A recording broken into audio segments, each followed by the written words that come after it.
नमस्कार। और आज की इस खास चर्चा में आपका स्वागत है।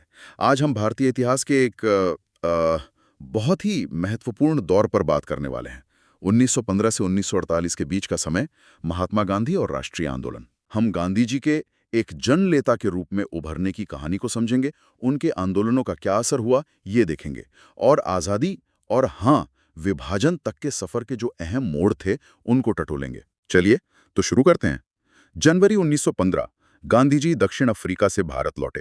2 दशक बाद। जी, वो गए तो थे एक वकील बनकर, लेकिन जब लौटे तो वो भारतीय समुदाय के एक मंझे हुए नेता थे। एक इतिहासकार है चंद्रन देवेंसन, वो तो कहते हैं कि दक्षिण अफ्रीका ने ही गांधी जी को महात्मा बनाया। अच्छा, तो मतलब उनका जो पूरा दर्शन था उसकी प्रयोगशाला दक्षिण अफ्रीका रही। काफी हद तक। सत्याग्रह यानी सत्य के लिए आग्रह, जिसे हम अहिंसक विरोध कहते हैं, वो तरीका उन्होंने वहीं विकसित किया। और सिर्फ सत्याग्रह ही नहीं। नहीं, वहीं पर उन्होंने अलग अलग धर्मों के बीच कैसे तालमेल हो, जाति या लिंग के आधार पर भेदभाव न हो, इन सब विचारों पर भी काम किया। तो जब वो 1915 में भारत आए जी, तब यहाँ का माहौल कैसा था? मतलब 1893 में जब वो गए थे उससे कितना अलग था? अरे जमीन आसमान का फर्क आ चुका था।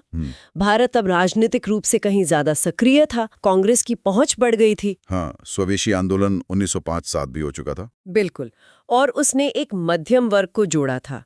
नेता भी उभर रहे थे, जैसे गरम दल के लाल बाल पाल और नरम दल में गांधी जी के राजनीतिक गुरु गोपाल कृष्ण गोखले जैसे लोग थे। सुना है गोखले जी ने उन्हें सलाह दी थी कि पहले पूरा भारत घूमो। हाँ बिल्कुल, कहा कि पहले 1 साल देश को देखो, लोगों को समझो, सीधे राजनीति में मत कूदो। और उनकी पहली बड़ी सार्वजनिक उपस्थिति वो बनारस हिंदू विश्वविद्यालय के उद्घाटन में हुई फरवरी 1916 में। जी, मंच पर बड़े बड़े लोग थे, राजे रजवाड़े, अमीर जमींदार, सजे धजे भद्रजन, एनी बेसिन भी थी। और गांधी जी ने वहां जो भाषण दिया उसने सबको चौंका दिया। हाँ, उन्होंने सीधे सवाल उठाया, कहा कि ये जो इतने अमीर और सजे समरे लोग यहाँ हैं और जो लाखों गरीब किसान मजदूर यहाँ नहीं हैं, उनके बीच की ये खाई चिंता की बात है। उन्होंने कहा था कि हमारी मुक्ति केवल किसानों के माध्यम से ही हो सकती है। बिल्कुल, ये साफ इशारा था कि वो भारतीय राष्ट्रवाद को सिर्फ कुछ पढ़े लिखे अमीर लोगों तक सीमित नहीं रखना चाहते। वो इसे आम लोगों की, किसानों की, मजदूरों की आवाज बनाना चाहते थे। और अगले कुछ सालों में उन्होंने ये करके दिखाया भी। चंपारण, अहमदाबाद, खेड़ा। जी, चंपारण में नील किसानों के लिए 1917, अहमदाबाद में कपड़ा मिल मजदूरों के लिए 1918 और खेड़ा में फसल खराब होने पर लगान माफी के लिए 1918। इन स्थानीय संघर्षों ने उन्हें गरीबों के हिमायती के तौर पर स्थापित कर दिया। लेकिन राष्ट्रीय स्तर पर उनकी पहचान बनी 1919 के आसपास। हाँ, आप रॉलेट एक्ट की बात कर रहे हैं। अंग्रेज सरकार प्रथम विश्व युद्ध के बाद भी वो सख्त कानून, मतलब बिना जांच पड़ताल गिरफ्तारी वाले, जारी रखना चाहती थी, जिसके खिलाफ गांधी जी ने पहला देशव्यापी सत्याग्रह छेड़ा। जी, रॉलेट सत्याग्रह। और इसी दौरान वो जलियांवाला बाग का भयानक कांड हुआ, अप्रैल 1919, अमृतसर, जिसने पूरे देश को हिलाकर रख दिया। हाँ, वो शांतिपूर्ण भीड़ पर जनरल डायर का गोली चलाना बहुत ही बर्बर घटना थी। इन सब ने मिलकर गांधी जी को एक ऐसा नेता बना दिया जिस पर पूरे देश की नजर थी, और यहीं से असहयोग आंदोलन की जमीन तैयार हुई।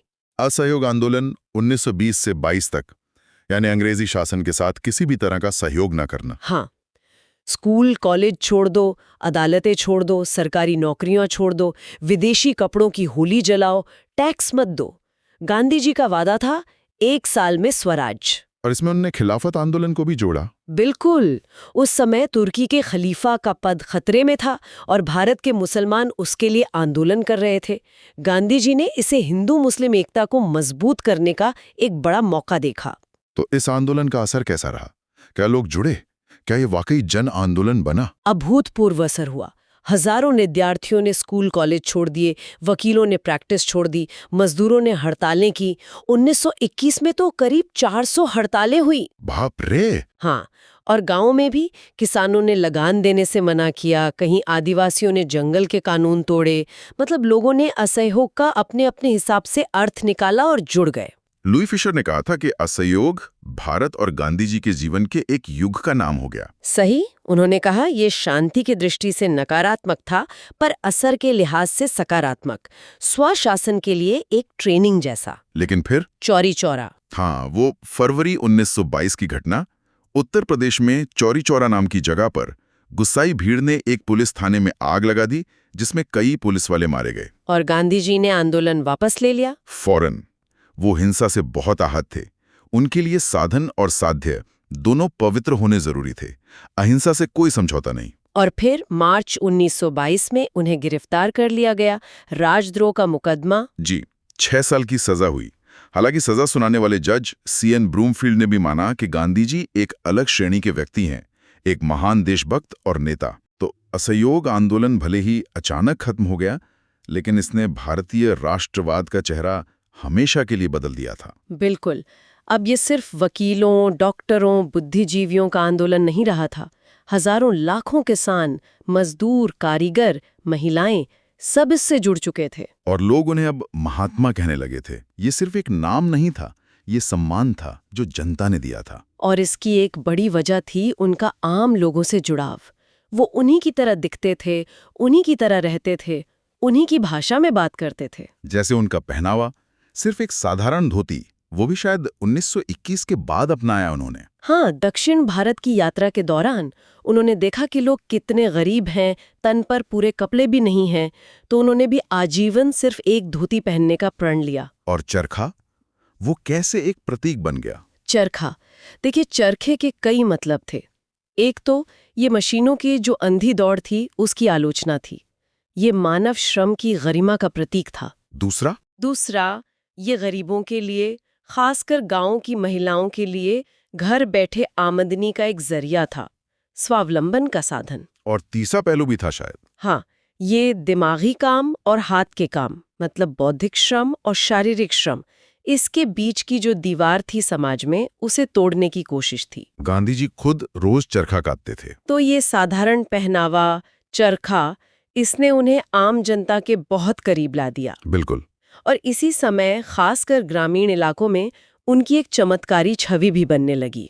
हाँ, इतिहासकार शाहिद अमीन ने इस पर काम किया है। पूर्वी उत्तर प्रदेश के किसानों के बीच फैली कहानियां। जी, कि गांधी जी कोई साधारण इंसान नहीं, उनमें दैवीय शक्तियां हैं, वो उद्धारक हैं। ऐसी अफवाहें थीं कि उनका नाम लेने से बिगड़े काम बन जाते हैं, या जो उनका विरोध करता है उसका कुछ बुरा हो जाता है। सुनने में अजीब लग सकता है, लेकिन ये अफवाहें दिखाती हैं कि लोगों के मन में उनके लिए कितनी गहरी आस्था और उम्मीद थी। गांधी बाबा, गांधी महाराज जैसे नाम। सही कहा, ये उनकी लोकप्रियता का सबूत था। लेकिन सिर्फ छवि है नहीं, उन्होंने संगठन पर भी बहुत जोर दिया। जैसे कांग्रेस की नई शाखाएं खोलना। हाँ, देश के कोने कोने में रजवाड़ों में प्रजामंडल बनाए गए। और सबसे अहम बात, संदेश को आम लोगों तक पहुंचाने के लिए मातृभाषा का इस्तेमाल शुरू हुआ। कांग्रेस की प्रांतीय समितियां भी भाषाई आधार पर बनाई गई। इससे राष्ट्रवाद की पहुंच बहुत बढ़ गई। जाहिर है, अब समर्थक भी हर तरह के थे, गरीब किसान से लेकर GD बिरला जैसे बड़े उद्योगपति तक। और महादेव देसाई, वल्लभ भाई पटेल, नेहरू, सरोजिनी नायडू, राजगोपालाचारी जैसे कितनी ही प्रतिभाशाली नेता उनके साथ जुड़ गए थे। 1924 में जेल से छूटने के बाद गांधी जी कुछ साल सीधे राजनीति से हटकर रचनात्मक कामों में लगे रहे, जैसे खादी का प्रचार, छुआछूत मिटाना। हाँ, लेकिन 1928 के आसपास वो फिर से सक्रिय हुए। साइमन कमीशन का विरोध चल रहा था, बारदोली में किसानों का सत्याग्रह हुआ। और फिर आया दिसंबर 1929 का लाहौर अधिवेशन, ऐतिहासिक। बिल्कुल। जवाहरलाल नेहरू अध्यक्ष थे और पहली बार कांग्रेस ने पूर्ण स्वराज यानी पूरी आज़ादी का लक्ष्य घोषित किया। अब डोमिनियन स्टेटस की बात पीछे छूट गई थी। और इसी अधिवेशन में तय हुआ कि 26 जनवरी 1930 को पहला स्वतंत्रता दिवस मनाया जाएगा। जी,